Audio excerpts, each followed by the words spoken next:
Russian colonel and Z-war correspondent Viktor Baranets harshly criticized statements by dictator Vladimir Putin and Chief of the General Staff Valery Gerasimov about the encirclement of Ukrainian units in the Pokrovsk and Kupyansk areas.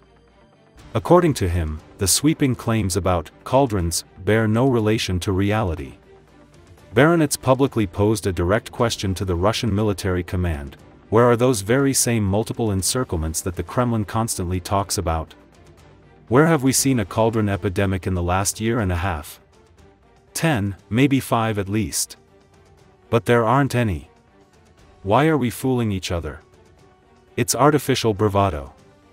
People, this is very dangerous. Especially when it's done by big-name people who hang around in big headquarters, Baronet said.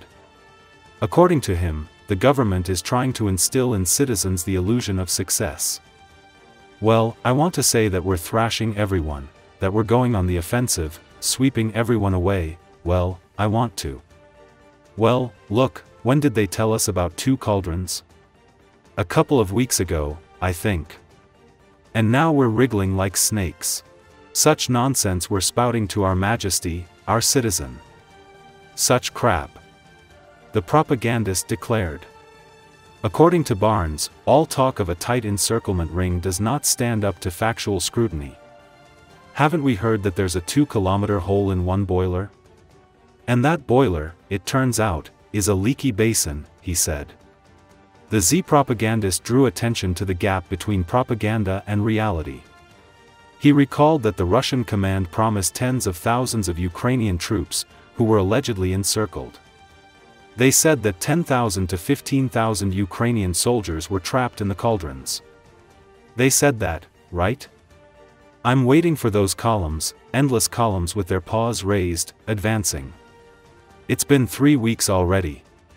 Guys, where are the cauldrons? He said. The colonel admitted that the Russian army is too weak to encircle such a large number of Ukrainian forces.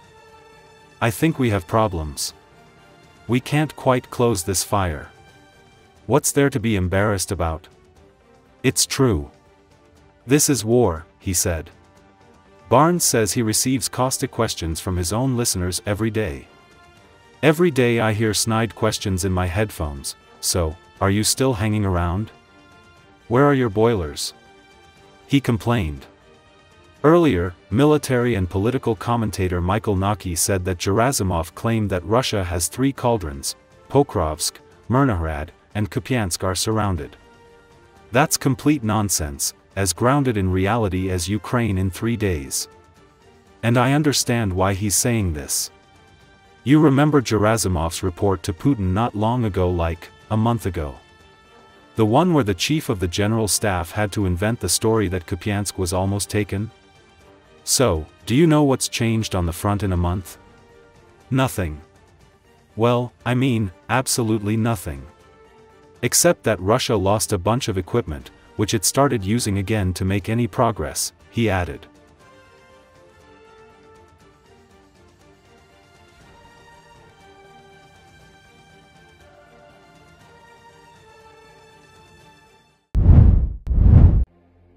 The soil surrounding the Naftogaz gas facility in central Ukraine was once all pitch black before much of it was burned to a rusty red by a massive Russian drone and missile assault.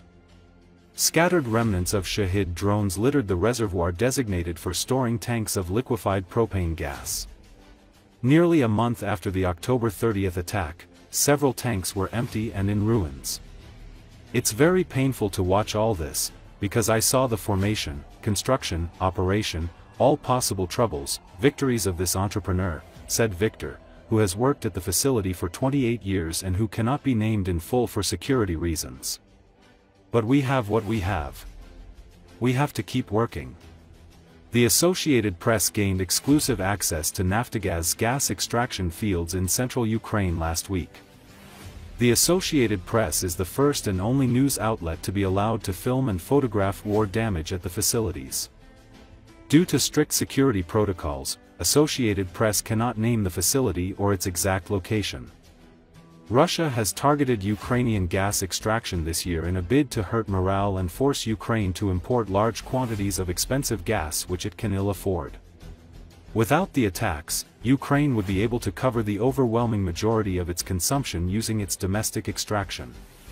Two devastating attacks on Ukraine's gas extraction facilities in March and October mean the country must import an additional 4.4 billion cubic meters this winter, said Serhiy Koretsky, Naftogaz CEO, in an interview in Kyiv on Friday.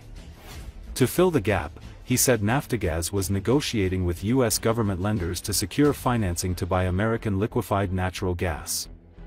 To sustainably pass the heating season, we are forced to import additional volumes of gas, said Koretsky. Ukraine's energy crisis played into the negotiations for a peace deal over the past week, a senior Ukrainian official told Associated Press on condition of anonymity because they're not authorized to speak to the media.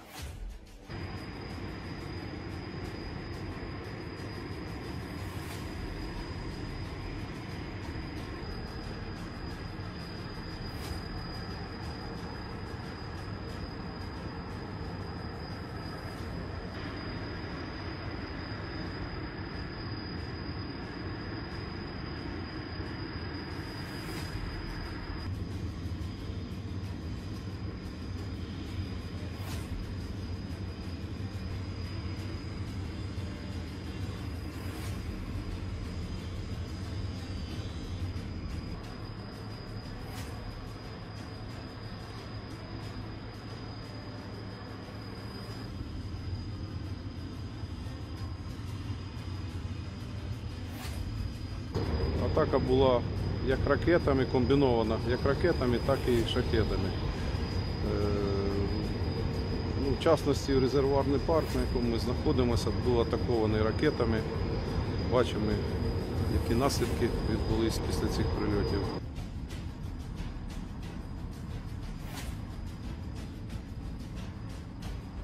Дуже болісно на все це дивитись, тому що